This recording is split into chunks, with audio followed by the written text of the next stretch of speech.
propulsion continues to be nominal. The chamber pressure looks good. Doubling up. We're right around with Atlantis. Water towers can fly! Yes! Echo Delta nominal. Flight down by SE off. Putting in SE off. Yikes. You bet. Okay. We don't need any more of these. What's up, friends? Welcome to another NASA Spaceflight live stream. You are looking at an Atlas 531 on Slick 41 at Cape Canaveral Space Force Base in Florida, and we are getting ready to launch 2 commercial geostationary satellites for SES. But of course, as usual, it is not just me that will be yakking today. I'm also joined with our typical cast of knowledgeable folks, starting off with Alex. Alex, how you doing today? Oh, well, I'm doing a little bit better than usual because this time is an Atlas. It's not the shiny rocket or Falcon. This time, Atlas 5, ULA, yay. Something different for me. Atlas good. This is like perhaps my favorite variant of Atlas, but we'll get into that in a little bit. Also joining us on the stream today is Mr. Chris Gebhardt, Assistant Managing Editor of NASA Spaceflight. Chris, what's up? Talking while muted. He's doing great. Sorry, actually. There we go. I was doing great. Yeah, talking while muted. That pretty much wraps it up and totally killed the joke I was making to apparently only myself. So hello, everyone. Going well. Well, now I just want to know what the joke was. Oh, it was a really bad joke. You said, "What's up?" And I was like, well, the Atlas, hopefully. Hey, I like it. Also joining us on the stream, maybe just in the background, but chiming in here and there, Das, what's up? You had an opportunity. You're like, oh, the knowledgeable people that are normally here and DOS. You could have done it. Why would I do that? Why would I do that? Because people would have laughed. It would have been funny. So many people appreciate your contributions to our stream, both verbal and otherwise, and I think I might make some enemies if I did that. So that is not something I would do. But thank you, Das, for joining us on this one. Excellent. And also on the stream will be Julie Bergeron. Julia, what's up? Why, hello there. What's up? Well, the NSF crew is nice and cozy over here on Loop Road. I'm going to tell you, you're seeing a bunch of choppy waves on the lagoon because the wind is coming right at us. So forgive us if the camera shakes, but it's happy to be a little NSF family back together again after Ian. Yay. Yeah. Oh, man. What a crazy thing. But yes, good to have the crew all out in force. Speaking of the crew out in force, we also have out in the field Sawyer Rosenstein and Stephen Marr and Thomas Bernhardt. I don't know if any of them will actually be on comms. I don't think so. But we have the... Hello. Oh, hey, and Thomas is here. Hey, Thomas. Hey, how's it going? So yeah, that is the lineup for today's launch, and I think with that we will do the standard reminder that we do a interactive sort of thing here at NASA Spaceflight. If you have any questions about today's launch, type at NASA Spaceflight into chat, and we will see your question pop up in some nifty software that Michael wrote. Speaking of Michael, he is the live stream director for today, so thank you, Michael, for everything that you do as well. But with that, while your questions are coming in and I am fielding them here, how about we do a brief overview of today's launch? And for that, I typically throw it to my good buddy, Chris. Chris, what's the deal with today's launch? Uh-oh, he might be muted again. So today's launch is a bit different for the Atlas V. It's not a military payload. It is a commercial mission for the Atlas V. The Atlas has 2 telecommunication satellites on board, SES-20 and SES-21.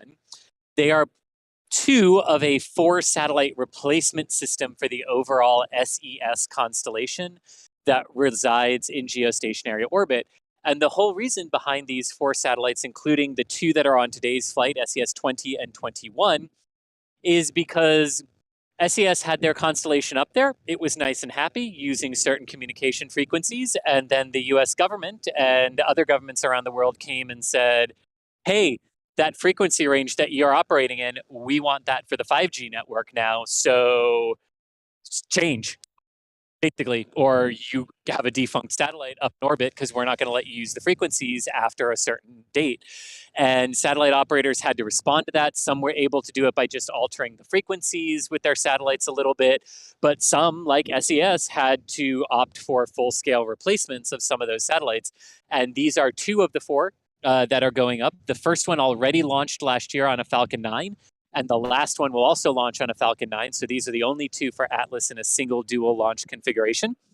What is also unique about this particular mission is that the Atlas is actually taking them almost all of the way to geostationary orbit. So not a transfer orbit, but an actual near perfect geostationary orbit, geosynchronous orbit, really, with a very, very low inclination. So overall, this is about a 7-hour mission for the Atlas V rocket. It will lift off first here from Slick 41, that you can see it getting ready there. And after the Centaur gets itself into an initial Earth parking orbit, it'll do a burn out to geostationary transfer orbit, then coast for about 5.5 hours, up to 6 hours, and then reignite that engine. And that will result in a near geosynchronous orbit of 34,900 kilometers by 35,003 kilometers. And that will basically bring the satellites most of the way to their final location. And then over the next few months, the satellites will be checked out, brought online, and use their own onboard propellant to lower the orbital inclination down to 0 from 1.9, where Atlas will drop them off. And then they'll also do the final raising of their orbits up to the 35,786 kilometers. That is the technical geostationary orbit band of Earth. But that is what we have here for the Atlas. After today, there are 21 Atlas V rockets left. And this is the final flight configuration for the 531 variant of the Atlas. And it is also the last commercial, it's also the last non-Kuiper commercial flight of the Atlas V, because most of the Atlases that are left are for the commercial Kuiper constellation, but this is the last non-Kuiper commercial mission that Atlas V will launch. Yeah, and if you want to know more, if you want to know more, you can read the article up on NASASpaceflight.com, and that article is telling me that this is the first commercial communication satellite for Atlas since 2016. Is that right? Yeah. Atlas does not do a lot of commercial missions, like pure commercial missions. So yeah, it's been a while for the Atlas. And then I have a question for myself, just right off the bat. You mentioned there was 2 other SES satellites that were launched on Falcon 9s. Was each one of those a single satellite, or were they dual manifested like this one that we're seeing today? That's a great question. So the Falcon flights are single manifest, and one has launched and the other is still pending. Got it.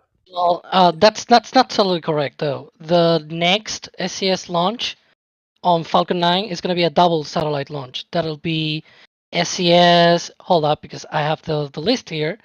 It's going to be SES-18 and SES-19. It's also going to be a double launch, so a double satellite launch on that Falcon 9. And they launched the SES-22 satellite in June. And so it's like 5 satellites that are going to be launching this year that are named SES. SES has other launches as well under other things like O3b Power constellation, for example. But those are the satellites. So it's like SES-22 in June. We saw that on Falcon 9. Then this one, SES-20 and 21. And then SES-18 and 19 are going to launch also on a Falcon 9. But instead of being all the way to geostationary orbit, like this one, they're going to be launched in a transfer orbit, because Falcon 9 as itself doesn't have any capability to actually put those satellites all the way out there in geostationary orbit. That will need a Falcon Heavy. So this is like kind of performance of the Falcon Heavy. Got it. All right, cool. Let's see here. Just right off the bat, thank you so much to Fenext for becoming a Capcom member and Stav Rooney for becoming a Capcom member. Super duper appreciate it. If you guys don't know about the membership program, it's a super important thing to keep us going and keep all the robots fed, keep everyone compensated for their time, keep all the lights on, all that good stuff. And you sign up for a monthly, amount of support, and you get various levels of perks for the various levels of support. And at Capcom membership, like Stev Rooney just signed up for, they get Discord access. So pop into the Discord, all you new Capcom members, and say hey, and we super appreciate your support. All right, let's do some questions. How about? Yes, Jack. Sure, That Jack. sounds great. Yeah, that sounds great. Thank you, Das. Okay, right off the bat, we have Rocket Man asking how many Atlas 5s left. Chris, you said there was 21 left, right? 21, yes. So this will be 22, and then after this there are 21 more. Is that correct? Yes. Cool. And yeah, like Chris mentioned, most of the, or 9 of those are for the Amazon Kuiper constellation, which will also be doing a whole bunch of Vulcan launches. And there's also, of course, a handful of Starliner missions for Boeing Starliner spacecraft to the International Space Station. Got it. This is Alrighty. also the last flight of this particular Atlas V configuration, the 531 making its final flight. I believe all the remaining are either the Starliner configuration N22 or the 551, save for the one Vandy Atlas left. That's the last 401. Got it. Yeah, I mean, I'm partial to the 5-meter fairing. Everyone, you can have your own preference, but I feel like the 5-meter fairing on Atlas just looks the best. It looks kind of wonky and Kerbal, but I love it. But that was the question from Westy the Third: is what configuration Atlas is flying today? And it's a 531, meaning a 5-meter fairing, 1 engine upper stage, and 3 solids. That's correct, right? Yep, and they Yes, are sir. 3. Yep. And there are 3 of those GEM 63 solid rocket motors, the newer ones from Northrop Grumman. Okay. All right. Get ready to go off the rails. It's GEM, GEM, right? Yes. Yeah, like the cartoon. shiny No, Oh. no. Don't go Oh. that path. No. Okay, wait. No. Bear with me here. And what is the building on the right side of the frame right now? Is that We're that's the all setting vertical? them up so well right now. That is the vertical integration facility, right? Otherwise known as the VIF. Yeah, the VIF. Yeah, you got it. Okay, so why is the payload today SES and not SES? Because they're paying for it. They can pronounce it however they Good want if they're answer. paying for the rocket. SES, SES, double SES, like whatever. They're footing the bill, Jack. Everybody watching right now is like, what is going on? I contend that we should call it SES, but we had a back channel discussion earlier that it's SES. So that's the appropriate name. So that's what I'll say. But I'm just pointing out inconsistencies here. That's all I'm doing. Do I'm you just say saying. souls?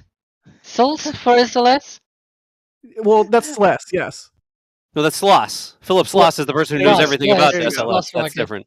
Yeah. Perfect. Good job, everybody. I'm proud of us. Okay, John is asking, what is the nickname for the 531? Ooh, it's not the big slider. Like the No, one with that's- one Oh yeah, I can SOB. find that. Yeah, That's the 511, right? Is the slider? yeah, the big Yeah. slider. Is this If you the give me bruiser? 2 minutes, I can find that.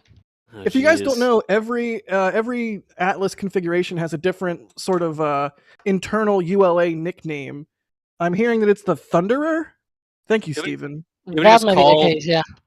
Tori, like just pick up the phone and call him and be like, hey, Tori, Hey, Tori. maybe next Nice- stream. Nice hard hat. Also, yeah. Okay, Thunderer would be this one. That's cool. I feel like that's one I haven't heard yet. Neat. Yep. Yeah, this Call one's kind out. of a middle ground between the lightest Atlas V variants and the heaviest lift ones, so it doesn't fly quite as often. However, like Julia pointed out earlier, the wind from the pad is coming pretty much directly towards us, so maybe it'll be true to its name and we'll get some really loud rocket noises today. If you're new to our launch live streams, in my personal opinion, one of the best parts of them is the audio from launch. So definitely have some good speakers or some good headphones lined up for this one. Oh, there you can see the different nicknames. We've got Slick Atlas, Slider, Twister, Noisemaker. It's kind of diminutive. What? Big Slick, Big Slider. What is it? Auntie M? Auntie M? That I did. It goes not over know the some of rainbow, these. I guess. It's like I doesn't launch guess. very much and it's got the rainbow in there, so It's a like teetotaling Kansas. Okay, let's see. Dominator. ooh. Chris, did you turn into a robot and then erase your brain or something? That was a fun interference sound. Okay, Sounds so like yeah, he that's turned into electromagnetic radiation to me. which I ties us- promise you, he's still standing next to me. He did not go poof. Okay, he was just freeing up spectrum for the U.S. government so that he could not need a replacement, Chris, after my gosh. 5G. He So yeah, already has 1G. There we go. That's the yeah, because he's Christy. So See? there you go. That's the Atlas variants. Trying very hard to keep things on the rails here. Let's move on to some more questions. Joshua Benchmal is asking, what kind of communications do these satellites do? I couldn't decide if I wanted to say comms or communications. There you go. What are these satellites for? What kind of communications? Anybody?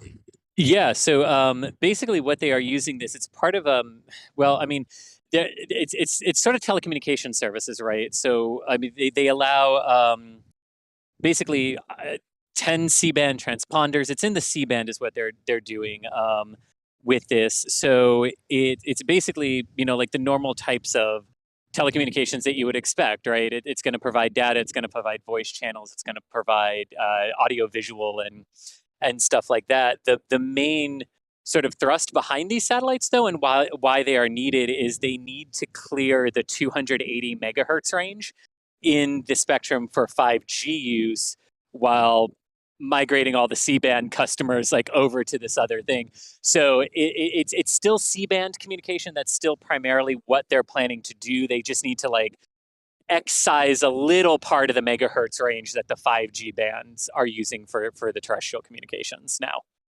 I know. I mean, it makes logical sense.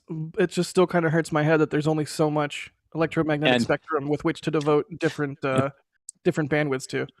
Yeah. Oh, and if you think we're only going to talk about that this week, then brace yourself for Thursday when Galaxy 33 and 34 go up. Yeah. Yeah, that's another. This is all launch. part of C-band replacement. Yeah. And there's another one later this month, which is Hotbird. So SpaceX at least has like a gazillion of these customers that are replacing C-band satellites. They have Hotbird, like 2 Hotbird satellites, Eutelsat, TIMB, Galaxy 31, 32 next month, Galaxy 33, 34 just 2 days from now. There's many satellites being launched these days now just to replace C-band satellites. It's crazy. And that makes a lot of sense that we're seeing this happening right now, and like the flurry of them, because they have to clear the specific megahertz range for the 5G band. They have to clear that by December of 2023. So yeah, they've got to get these things up there in enough time to, you know, check them out on orbit and also be able to launch your spare if you end up needing to. Makes sense. Jim Cabot, thanks for gifting a Red Team membership. Definitely appreciate that. The gifting program is a super neat way to allow people who might not otherwise try out the membership program to try it out and see all the cool perks that we provide. Speaking of cool perks, Anthony Fisher, you're become a Red Team member. Thank you for that. And we hope you enjoy your members emoji and the preview videos and stuff that go up on the YouTube community page. All the good things. I'm going to throw some star hoppers in chat for you, buddy. Thank you for becoming a Red Team member. JD Brown, thanks for the support. They say, why are there camera shots on the second stage of many rockets mirrored while the first stage shots are not mirrored? This is sort of an interesting question. I don't know that we have an answer to that. I'm not sure I've ever even noticed that. Yeah, huh. That's interesting. Well, now I have a weird thing I have to Google later. I know, I feel like this might even be a good Michael question, but I don't see him typing, so I'm going to put this back in the queue for later, but that's a good question.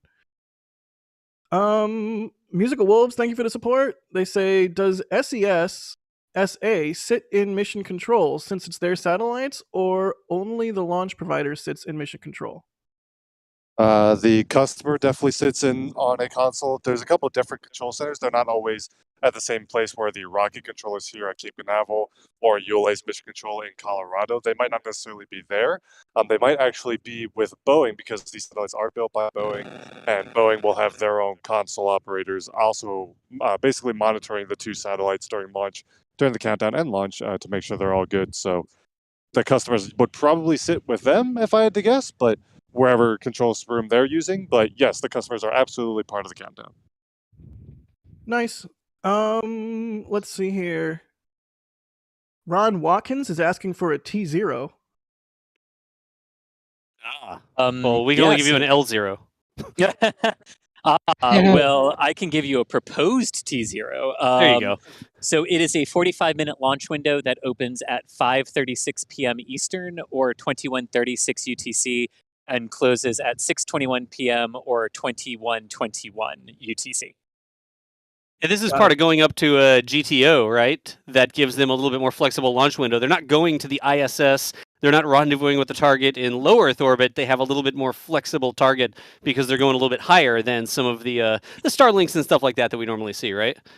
Yeah, but the interesting point here, and Thomas, help me out on this, because this is always a weird thing to try to explain to people, is even though you're not technically rendezvousing with a thing, you're still trying to rendezvous with an imaginary thing at the point in geostationary orbit, or geosynchronous orbit in this case, that you want to leave the satellite at, where that when the satellite drifts and uses all of its propellant to get to the right place, it gets to its correct location at the right time as they're doing the checkout. So sort of like, think of it as like, you're launching to the International Space Station, but then when you get 300 meters below it, you hold for 3 months and you just float with it. It's kind of like that. You're still trying to rendezvous with a location, but not a specific thing.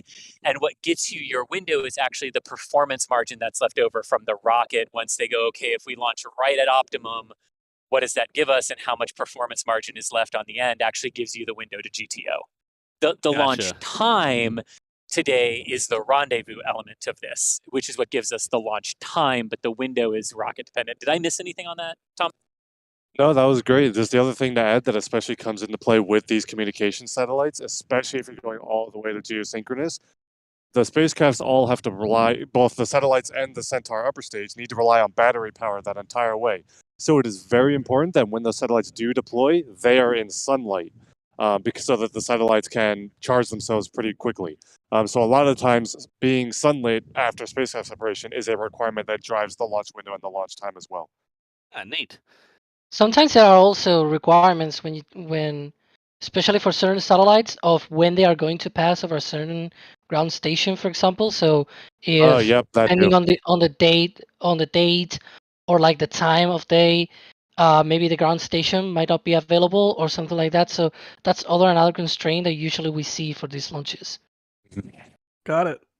Okay, I'm going to run through some of these really quick. Musical Wolves, thank you for the support. They're asking about the 4 towers, the catenary wire in between the 4 towers. Did it get affected?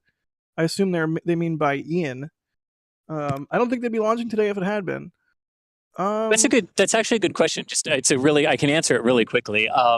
They would have done inspections of the lightning protection systems, just to make sure none of the wires became damaged in the winds, but they also would have had all of the monitoring systems up for strikes while the storm passed, just like those monitoring systems are always up. So what they had to do at specific pads to make sure the catenary wires were correct is just going to come down to, did any of them actually get hit during the hurricane? And hurricanes typically don't have a lot of, and tropical storms typically don't have a lot of thunder in it. Ian certainly did. But I don't believe I heard of any of the pads taking direct hits from Ian, which would be rare for a tropical system. But yeah, that's what they would have to do. It would all just depend on if they got hit or not. Got it. Holy cow, this Def 009, thank you for becoming a launch director. That is one of the highest levels of support for our membership program. You get Discord access, you get all the preview videos and photos and whatnot, you get the members emoji, you get everything, and you get your name at the end of NASA Spaceflight Live episodes. So thank you so much to this Def. That is a very generous amount of support there. I cannot underscore enough how important the membership program is to helping us do what we do with all of the coverage we do across the country, really across the world. I mean, we sent Chris G to French Guiana, for Christ's sake, for for James Webb. I'll do it again. I'll do it again. Yeah, I'm sure we believe you. I think any one of us would jump at the opportunity for that. So thank you so much to all of our members. Ooh, Tone Deaf Coyotes gifting 10 Red Team memberships. That's extremely generous of you, Tone Deaf Coyotes. Now I'm like imagining a Tone Deaf Coyote howling or something. But yeah, if you're in chat and you just got a membership, say thanks to Tone Deaf, and put your hand up and say thanks, because that's super generous. Thank you so much. Jim Cavett also gifting a Red Team membership. I mean, just wow. I can't say thank you enough. And what we can do is continue to do what we do best, which is cover spaceflight stuff, which we will. Moldy Space, thank you for the super chat there. They say, don't tell my bosses. This is why I took the afternoon off. # Thomas Fan Club. Worth it. Hopefully your bosses do not know your handle, Moldy Space. Jim Cavett saying you're good here, Moldy Space. So I guess Jim won't be narking on you. Jacob, thank you for the support. They say, what is the highest latitude that geostationary satellites can effectively broadcast to? Do we know this number? Oh man, and you said synchronous. Geostationary. Geostationary, yeah, versus geosynchronous. I mean, I think it depends a lot on elevation. Thomas is like raring at the bit to go, so go. That was not the impression I would. Well, okay. Thomas desperately hoping I'd answer it. Then okay, there we go. I know there is a limit. It's a really good question. I know you can get up to like ISS orbits and you can still kind of be okay. Like I know England and some of the northern parts of continental Europe are included in some of the geosynchronous beams that come down from various satellites. But once you start getting to like Scandinavian countries, northern parts of Canada, the really northern parts of Russia, and then flip that for the southern hemisphere. There aren't a lot of land masses that this applies to in the southern hemisphere, but flip that and you get the same thing. This is why Molniya orbits for Russia and Canada are, and the Arctic and Antarctic regions are really utilized, though we don't have Molniya orbits yet, but they can be done, where you basically throw the communication satellites into 12 or 24-hour orbits. You put a fleet of 3 of them up there. They're in highly inclined, highly eccentric orbits. It's like 22,000 kilometers is the apogee and 800 kilometers is the perigee on some of these. But you do it that way, so you always have 2 of them over your coverage area at the poles, and that's how you sort of get the same type of communication and data coverage at the poles, because you can't throw a geosynchronous satellite up into a polar. That makes sense. Remy Turk is asking, and thank you for the support there, Remy. What's the Centaur going to do once it's dropped off its luggage? Is there a graveyard orbit just under Geo, or is it going to be deorbited, or what's the plan there? Great question. Yeah, so the Centaur Arbor stage, after it does 3 burns to get all the way to GSO today, or near GSO, I should say. Once it drops off both satellites, there's a 30-minute wait period after the final deployment, and then Centaur will vent its remaining propellant, so it will become a passive metal tube, basically, and it will sit in a graveyard orbit that is just below the geosynchronous belt. And that's part of also why it kind of stays in a slightly inclined orbit, helps keep it out of the way of all the operational geostationary things. But yeah, that stage will stay out of everyone's way, just out of the geostationary belt, and will be pacified by venting its propellants. There's not enough energy left to do a deorbit burn. And I actually have a follow-up question for you, Thomas. What's the difference between geosynchronous and geostationary? Very good question, and this ties in with the previous question. So that's where I thought you were going. So I was totally ready to answer that. Just really quick, we have an update from Tori Bruno on Twitter. Okay. They are in propellant topping. Excellent, thank you, Jack. So both hydrogen and oxygen being topped off on the Atlas V rocket. But yeah, so geostationary versus geosynchronous. Geostationary is the one that is most often used. That means that the orbit is exactly equatorial, so a 0-degree inclination. The spacecraft is always over the equator, and it is also at the exact altitude where every time the satellite completes an orbit, Earth has also completed a day, 1 revolution, so that the satellite, from the perspective of someone here on the ground, is always at the exact same point in the sky. That's geostationary. Geosynchronous means that it's not the exact same point, but the satellite returns to the same point at the same time every day. It kind of oscillates in the sky over the course of a day, and that happens when you have a slightly inclined orbit, and when you do that, you can also make it slightly eccentric. But the orbital period is still 24 hours. It still, stays in the same point at the same time every day, but it can oscillate a little bit. And sometimes, like we alluded to, that can help you get to some higher latitudes, because the satellite can move up and down in the sky for the purposes of reaching those higher latitudes. Technically speaking, a Molniya orbit is a very extreme case of a geosynchronous orbit, kind of. They don't really use that word to describe them, but returns to the same point at the same time. So yeah, that's the difference, whether it's perfectly equatorial or whether it oscillates in the sky. Got it. Very cool. Let's see here. We answered how many Atlas 5s are left. That's 21. Luke is asking, is this the same launch facility as Delta Heavy? No, that goes out of Slick 37, right? Yes, that is next door, a few pads down. We can see it here, but yeah, not the pad where Delta 4s go from here, but this is the same pad where the Vulcans will launch from as well. So Atlas and Vulcan will actually do a true pad share, which is actually exciting. Two very different rockets, very different first stage fueling systems, and they will share that pad and some of that architecture. Yeah, it's pretty wild. I kind of wish we'd gotten a similar setup here at the West Coast for Vandenberg, but instead we just have one more Atlas, and then they're going to wholesale convert the pad over to Vulcan. Whereas here they're going to do a dual use sort of situation for a bit while they run out the remaining Atlases. Atli? Atli, I love that. Atli. Yeah. Like, oh, jeez. I'm sorry. Now have I can only think of little Atli running around. Oh my Aw. goodness, Jack. You Aw. Somebody get Daily Hopper to draw that. Oh, there you go. Let's see Can I here. ask a quick follow-up question?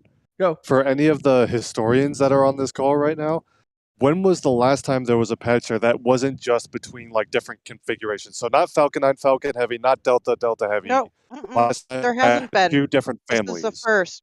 This is Really? the first. Yes, it is. Wow. I kid you not. This is the first pad share. Normally, we kind of think of each pad as like its own little city, right? And that rocket is its mayor. This is the first time that's will have two rockets by the same mayor. Yeah, and they're wildly different rockets too. I mean, Atlas is Carolox, Vulcan is Methalox. It's not even. It's significantly different vehicles. It's kind of nifty. Because There was I gonna would not be- give that, because Pad B is the only, 39B is the only one I can think of off the top of my head that comes closest with the Saturn V and the Saturn V 1B, but they use the Oh, I exact see. same mobile launcher that was just modified. So I'm with you, Thomas. I don't give it that because it's the same rocket family. These are totally different beasts. And Very speaking cool. of LC-39B, though, it was supposed to be that first kind Yes. of pad with Omega and SLS, but Omega was cancelled. So we don't see that happening now, but it was supposed to be at one point. But yeah, like worth pointing out that as well because it's also kind of history of what could have been. Next up in the question queue here, we have, let's see, Hollywood 93 is asking, how big and bright are we expecting the flame and exhaust to be? I'm in northern Florida, and I usually see night launches from my home. I think we have a nifty, handy-dandy visibility map here. This is something ULA frequently will put out for launches. Super helpful. You can see the different concentric rings indicating at what point in the launch you can expect to see it or have visibility. So yeah, there you go. Oh, okay, cool. So yeah, that is sort of what the visibility situation is for this launch. Figure out where you are on the map and figure out when you can expect to see it. It's on Twitter as well. I know it's like hard to zoom in on the video, but if you go to United Launch Alliance's Twitter, you can get a free range artisanal copy of that map, and you can zoom in to it to your heart's content. But that is also available on ULA Launch's Twitter. I can link that on chat. There you Is go. it gluten Thanks. free though? Look at that. It's There you go. artisanal and handmade, but is it gluten free? It depends on what you print it out on, Jack. Just It put it really out on a does tortilla. depend. Yeah, on a tortilla. NASASpaceflight, not responsible if you print this graph on a tortilla. Come on. It is round though. Oh, Actually, you could have multiple tortillas. You could have a regular map and then multiple tortillas that are the range rings. I'm into it. I'm hungry. Michael Volker, thank you for the support. They say thanks for all your streams. James Powers, thanks for becoming a PadRat member. And Chris Varner, Charles Varner, sorry, Charles, for becoming a PadRat member. Super duper appreciate it. John Deppner, thank you for the support. They say keep up the great work, y'all. I'm hiding in the warehouse at work. Oh my gosh. Tell anybody, I love, jeez. I love all of this dedication. I love it. I know. I'm really enjoying the fact that our audience is significantly dedicated to seeing rockets launch. Good job, everybody.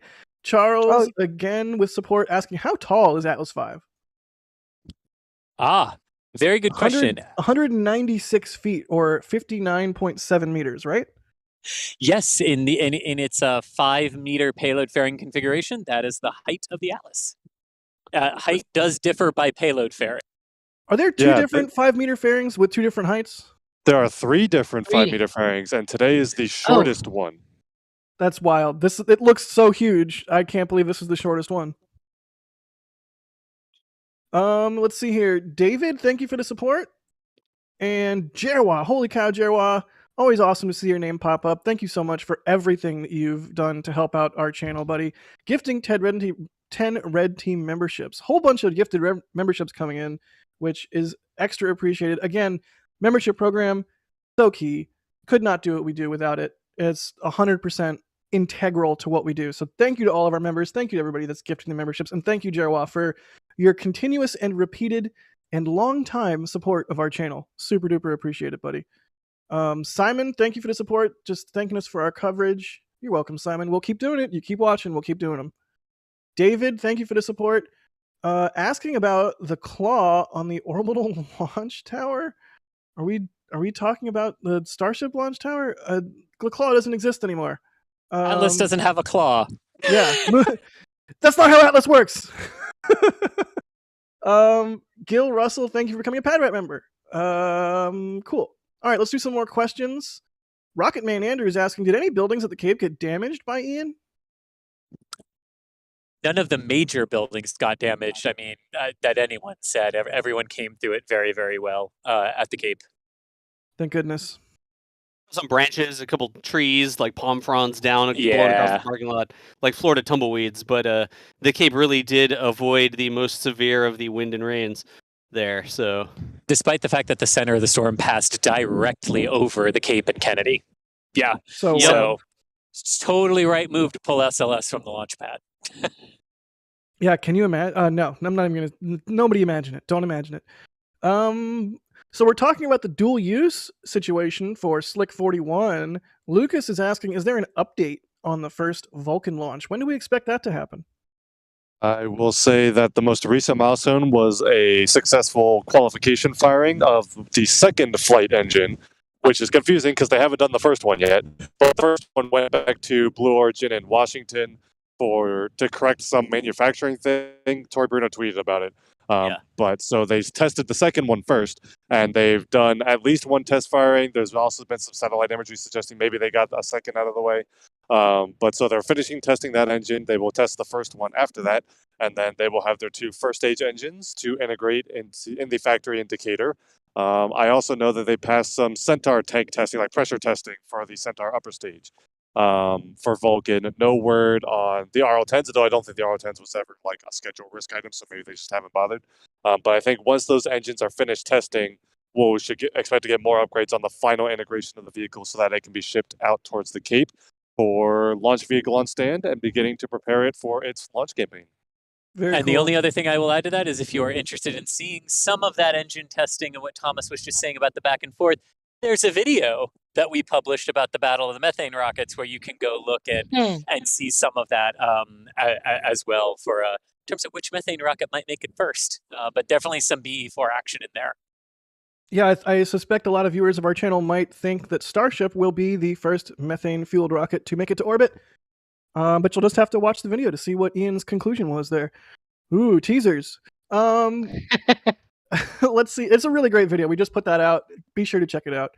Rankley is asking, is this the pad that is going for crew rating certification? Yes. Yes, it is. Yes, it is. In fact, March is when the first crew is scheduled to climb that tower and lift off on the Atlas V rocket for the very first time on the crew flight test for Starliner. So this is indeed the pad and indeed the tower that will finally get to do what it was built for. Love it. Wow, the Lawless coming in at a flight engineer. Thank you for becoming a flight engineer, Lawless. Once again, you get Discord access, you get your name at the end of NASA Spaceflight Live episodes, and you get all kinds of other goodies. Thank you so much for supporting the channel. And Linda H. becoming a PadRat member. Thank you both for becoming new members. We love our members. Thank you, members. Let's see, we answered that one. Jelly Verbellion says, just got my third gifted membership. Should consider joining it myself. Wow, Jelly, you got a, or Helle, you got good luck there. Let's see. Satellites are going on to internal power. Thank you, Alex, for posting that up.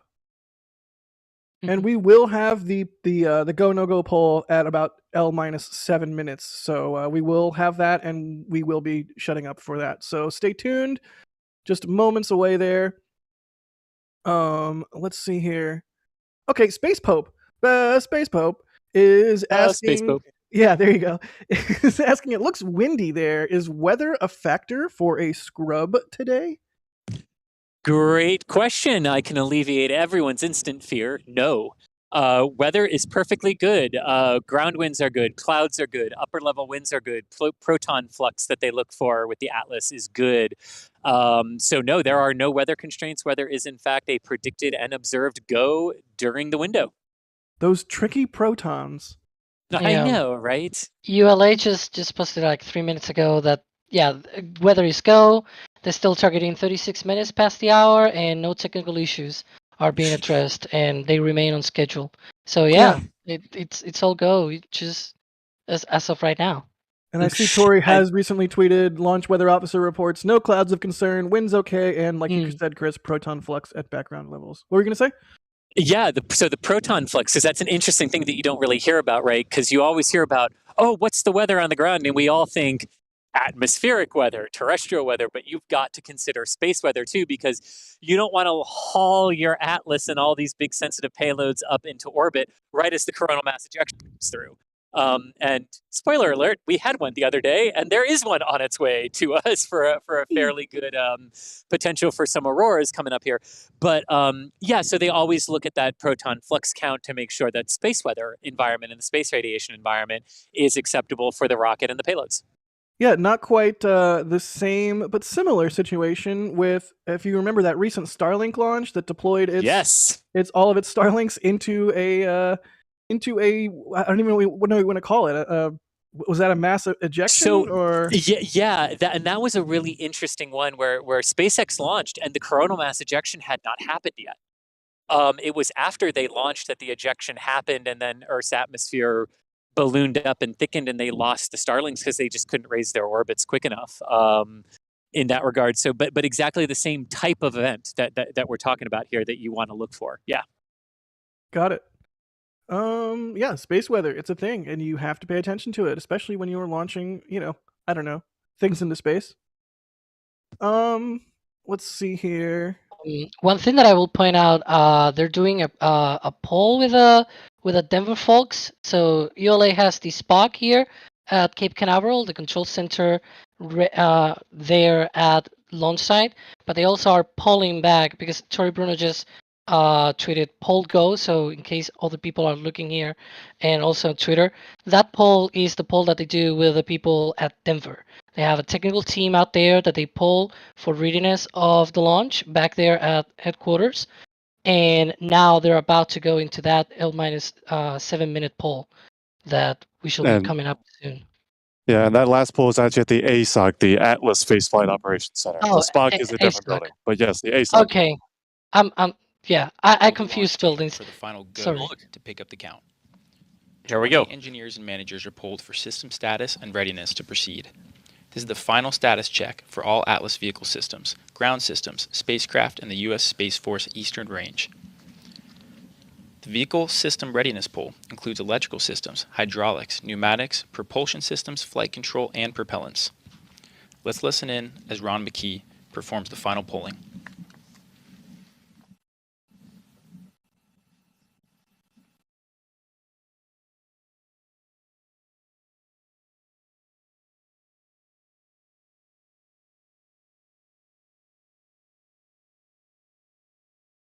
L minus 7 minutes. Status check to proceed with terminal count. Atlas systems, propulsion. Go. Hydraulics. Go. Pneumatics. Go. LO2. Go. Water. Go. Centaur systems, propulsion. Go. Pneumatics. Go. LO2. Go. LH2.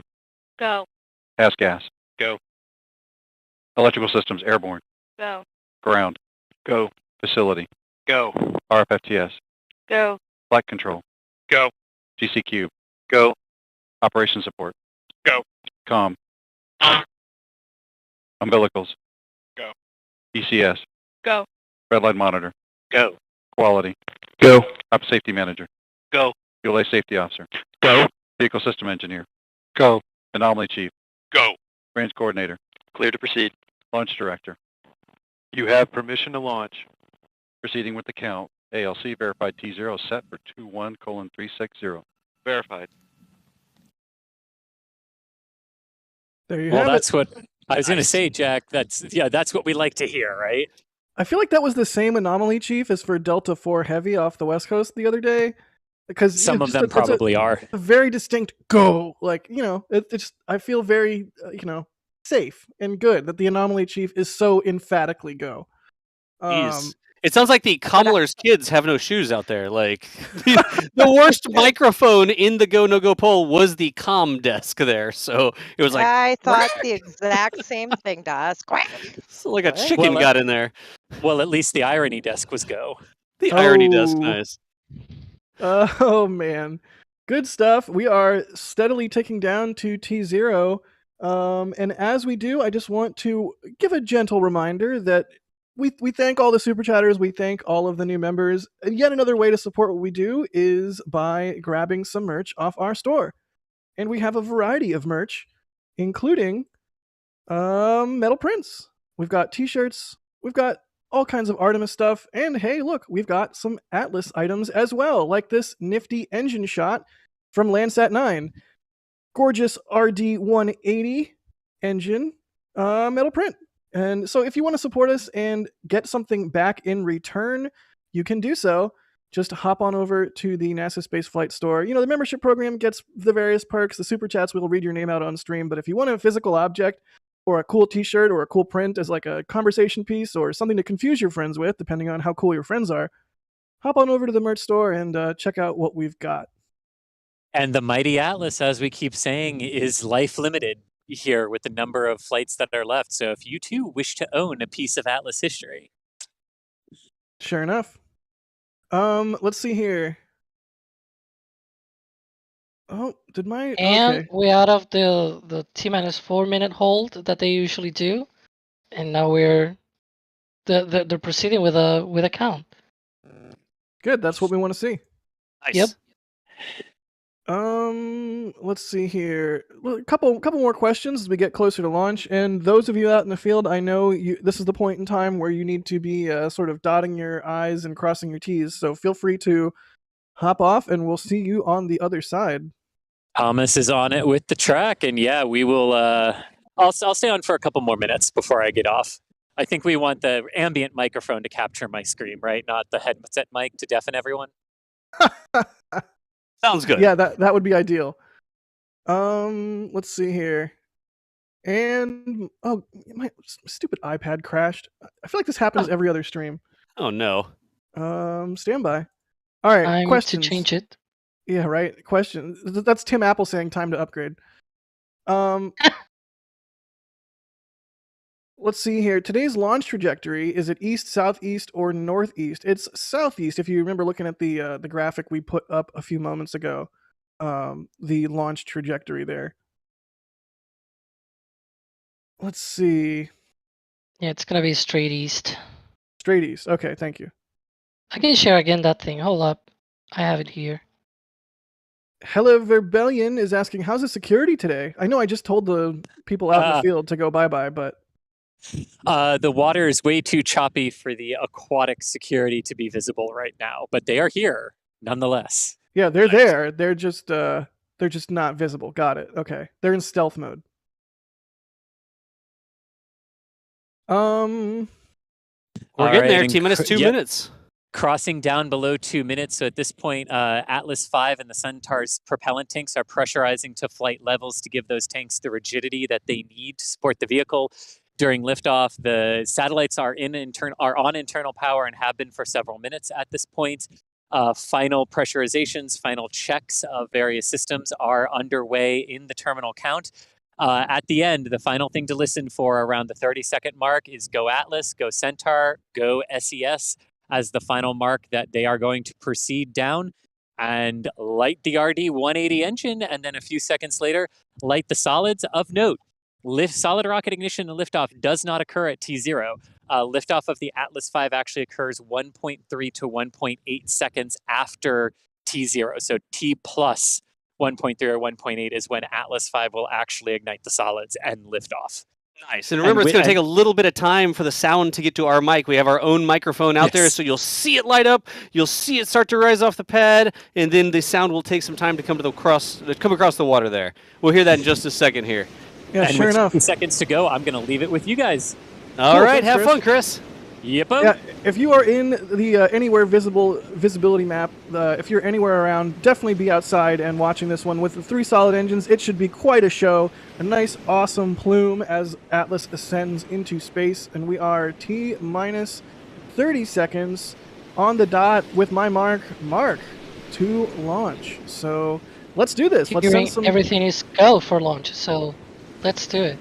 Great, yeah, let's get some satellites into space for SES. Thank you everybody for watching. Once again, here we go. T-minus 10 seconds, and the final poll is go. 7, 6, 5, 4, 3, 2, 1. That'll be ignition. Wow. Look that at that plume. All right, let's listen in for the audio.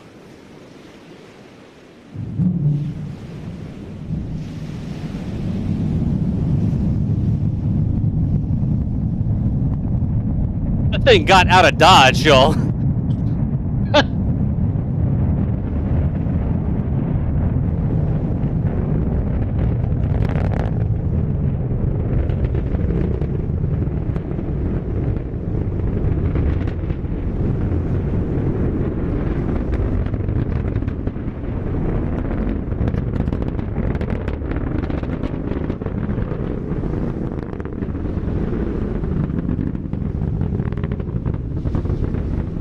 Shot from fleet cam there for a second. Look at it pitching downrange now. That fleet cam shot was gorgeous. Yeah.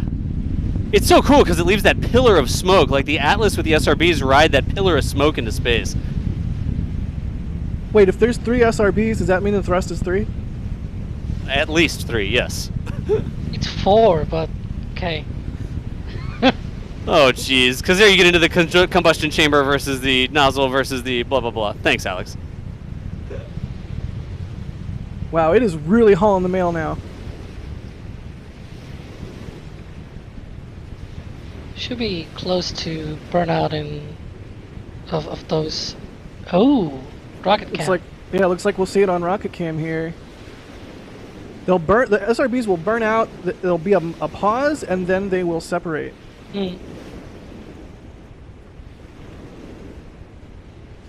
Just accelerating away from the space coast there. Look at that. You can really get a sense of how rapidly this thing is ascending into space with just how quickly the Earth is shrinking in this camera view. Truly amazing. And there goes the solid rocket motors. Boosters, motors. Someone's gonna yell at me. Strap on solids. Motors. Yeah. Yeah, it's SRMs, okay. I think Tori likes. Yeah. Yeah. Beautiful launch.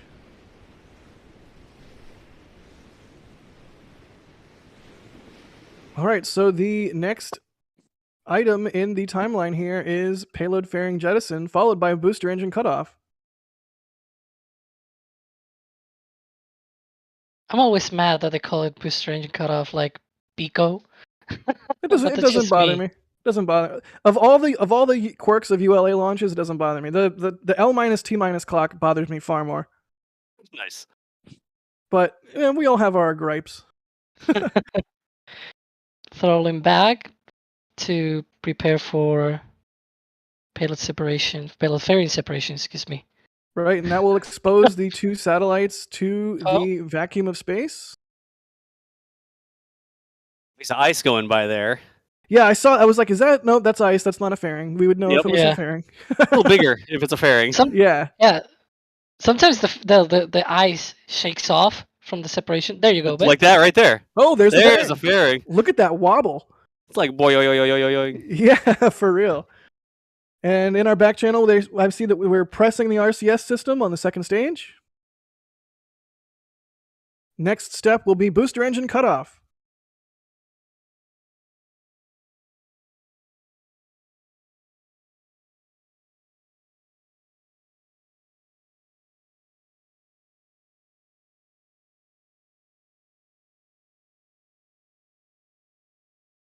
Coming up on that here shortly.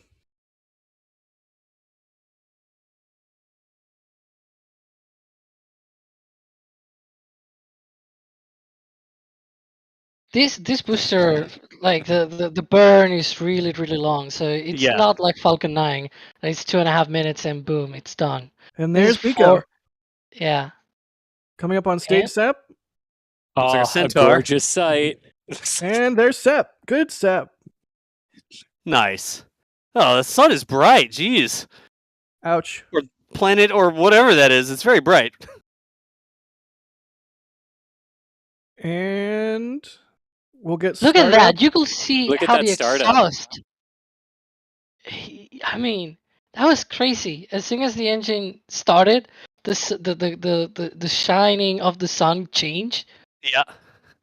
from the own exhaust just filtering. It was Even like though an we ND don't filter see it. almost. It blocked some of the light from the sun. Yeah, even though we don't see it because it's hydrogen, it's Hydrolox engine. It burns clean, but it's there, so Yep. it filters the light still. Jeez, that's amazing. So how long is the burn of this of the second stage here? About Oh, 8 boy. minutes. Yeah, All right. it's long. It's a long burn. Yeah, it's about a 12.5 minute ascent to the initial parking orbit for an Atlas V. Very cool. All right, so this is the part where I ask the people that were there, how was it? I'm going to start with Julia. How was that, Julia? Jack, photogenically, it was a beautiful launch. I got a couple where it's with the clouds in the background, and okay, Thunder, that one's a pretty good photogenic one, but the sound was wonderful too. Gotta love it. That was quite a beautiful launch. Chris, what are you feeling right now? How was that? That was really cool. I mean, the Atlas with the solids is also, is always impressive because you can feel it. But what I really love every time, and what I'm really going to miss, there's only 21 of them left to hear, the guttural growl, almost groan that the RD-180 makes when it ignites is just incredible. Yeah, I mean, just absolutely incredible. And I always love hearing that. That's what I look forward to most with the Atlases in that regard. So I'm very, very happy, and yeah, very happy. Nice. Hooray. Hooray. And can also quick point out before this camera view has to go away because we'll start packing up here shortly, but you can see them actually hosing down pad 41, which is a standard procedure for most rockets that have solid rocket boosters. Basically, those solid motors make a lot of pretty nasty exhaust, and if you don't wash that off pretty quickly, it's basically acidic and can eat away at your launch infrastructure. So at pad 41, whenever you have a mission with a bunch of solids strapped to it, they go ahead and basically wash it down with water to minimize the impact to the ground equipment. So you can actually see that happening right now. Nice. Thomas, you said both, so I have to ask you, solid rocket boosters or solid rocket motors? You know what? I knew as soon as I said that technically the jargon is to call these ones motors because they're all cast in a single piece versus like the SLS boosters, which are a bunch of segments stacked together. But that's not really a hard definition. I'm pretty sure ULA calls them boosters sometimes too. So it's not like super consistent, but that's, yeah. Chris B in our back channel says technically motors, so I'm going to call them motors so I do not get fired. Nice. But he says boosters. Oh, no, I don't know what to do anymore. Oh, man. And ULA Distract him. graphics Talk about say something else, boosters. like- Yeah, quick, horse, shuttle. Bacon. Shuttle. I liked that. That was good. Oh, If you boy. were playing NSF Bingo, you probably just won with that like 3-second string of words. All right, Yeah. so you can see the second stage is continuing to power the stack into space here. Coming up on a lapse time of 500 seconds. Perigee is steadily raising. The apogee is kind of locked in at 242. I'm assuming that's miles. But yeah, they're slowly starting to raise the perigee here. Kilometers. Kilometers, Kilometers, yeah. They Kilometers. actually, this is the Yeah. one thing ULA uses the metric system for. It Jeez. says kilometers. It says km. I should have seen that. Why? How did I not see that? Approaching 8 minutes into flight, so it should be 3 minutes from 4 minutes from shutdown. There you go. And this is a really fascinating thing because when you think about the physics of how this works, the Atlas is a really good rocket to use this for because you can see how low that perigee is, right? It's like negative 6,000 kilometers when you start down to the center of the Earth. And slowly the rocket is pulling that up and pulling that up. The vast majority of what you're trying to do is just haul the back part of your orbit up out of the sphere that you're trying to orbit, in this case, Earth. But what's really interesting is if you watch this for the Centaur, when they reach the end of this burn, the perigee only goes positive and then goes orbital at like the very last second. When we say like a premature engine shutdown can have a big effect on a mission, oh yeah, it can, because they're not usually orbital until the last couple of seconds of the firing of that engine. So this is a really cool one to watch because you can see how it's ticking up very slowly. Is that owing to the thrust to weight ratio of Centaur, or is that more just orbital mechanics and, the last little bit of grease you throw on there is what gets you what you need, or what's going on there that causes that? Yeah, basically think of it this way. If you shut down a little bit too early, your perigee will be either within the atmosphere or even negative below the surface of Earth. But if you shut down too late, your perigee will all of a sudden become your apogee and be way higher than your the other point in your orbit. And so you're almost always targeting a circular orbit initially. Every once in a while you go straight to an elliptical orbit, but a lot of times, like this mission, you go to a circular orbit and you want to basically, since it's a low circular orbit, you want to shut down quickly so that your perigee and apogee remain approximately the same. And Makes at sense. that point, it's just a very sensitive number at that point. I'm getting like Kerbal vibes here. This is the Oh, part absolutely. where this is the part where I always mess up the design of my rocket and splash it right into the ocean. But ULA hasn't done that. Everything all nominal and coming up on and about to make orbit. 1 minute. Yep, sure enough. Look at the perigee altitude. Now it is really changing much more rapidly than a few moments ago. Just a little bit left to go in this burn. There will be a coast and an additional burn. 2 additional burns after this, actually. Thank you for that. Yeah. I feel like it should beep every time it updates. Like beep, beep. Because it's got a beat to it. It really does have a beat to it if you watch the updates. I would love to see this information graphed, because it starts off, it ticking off, 10 kilometers, 5 kilometers, 10, and now we're doing like 20, 30, 50 kilometers in a like per update.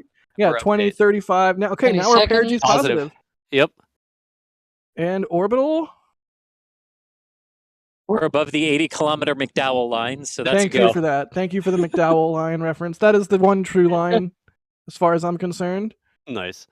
And we should see that. Oh, there's Cutoff. There you go. All right, and now we are coasting. How long is this coast phase? So it's only like a 12-minute coast. It's not that long. It's just down to the equator when they'll fire up the engine again for an 8-minute burn to do the GTO burn, and then when they're actually up at geosynchronous-ish altitude is when they will reignite the burn to raise the perigee up to geosynchronous as well. So 2 more burns to go, but that's where we'll end up. 34,980 kilometers by 35,003, in case anyone's wondering. Nice. I love that we just are saying these numbers like it's not a big deal. It's completely chill and commonplace, but things just went into space. I would like to underscore that is no less amazing, despite the number of payloads that we see increasingly being launched. Things went to space. That's awesome. Indeed, and Atlas is still doing her job, but the majority of the long haul for the Atlas is complete for this mission. But we will wait for that magic number from Tori too at the end. Sure enough. Mars Labs, thank you so much for the support. The reason no one tells Thomas he sounds like a robot is it's his normal voice. Thomas doesn't sound like a robot. What? Thomas sounds like a morning news DJ or something. Like Thomas has a great voice. How could you say that? Ground umbilical carrier plate. Get out of here, Guck P. Get out of here. Becoming a Pad Rat member. Thank you for becoming a Pad Rat member. All right, you can stay. You became a member, you can stay. Just don't leak any hydrogen, for Christ's sake. Dave J, thank you for the support. Matthias, thank you for becoming a Red Team member. Joseph, thank you for the support. They say, fun fact, you guys are beating the ULA livecast on YouTube by almost 2K viewers. It's not a competition, though. More but people to see it. Yeah. But that is a fun fact. I'm just glad people are excited about rockets. And SA, thank you for the support. They say, coming down in November for 3 weeks with a group space fans, how many launch will there be? You'll at least see Falcons. Yeah, you'll at least see a Falcons. couple Starlinks, right? Might even see a Falcon Heavy. We'll Depending see. on when in November, maybe and then depending on when in November, maybe even SLS. That would be That's true, yeah. That would be the big enchilada there. So thank you so much to everybody for coming new members on this stream. Thank you if you upgraded your membership or gifted memberships, and thank you to everybody that super chatted. Cannot understate how appreciated it is and how important it is to us doing what we're doing. Cool. Well, tomorrow, if you guys didn't know, tomorrow is Crew 5. It's launching on a Falcon 9 out of 39A. You can see it there on our Space Coast live streams. Left, by the way. It's not the yellow crane, and it's not the gray tower. It's the rocket on the left. And it's not the Starhopper looking whatever kind of tank that is. I think it's supposed to be a LOX tank, but I don't think we actually know yet. But either way, if you're not subscribed, make sure you're subscribed so that you get notified for tomorrow's Crew 5 launch, which we will, of course, be live and covering. But as I said, you can still watch Falcon 9 right now on Space Coast Live. It's our 24/7 live stream of all things Space Coast with cameras at Kennedy Space Center. So I think with that, thank you everybody for contributing to today's commentary. I think we'll just run on over to Space Coast Live and hang out there. How about that? Sounds good to me. Cool. Well, thanks everybody, and we'll see you over at Space Coast Live.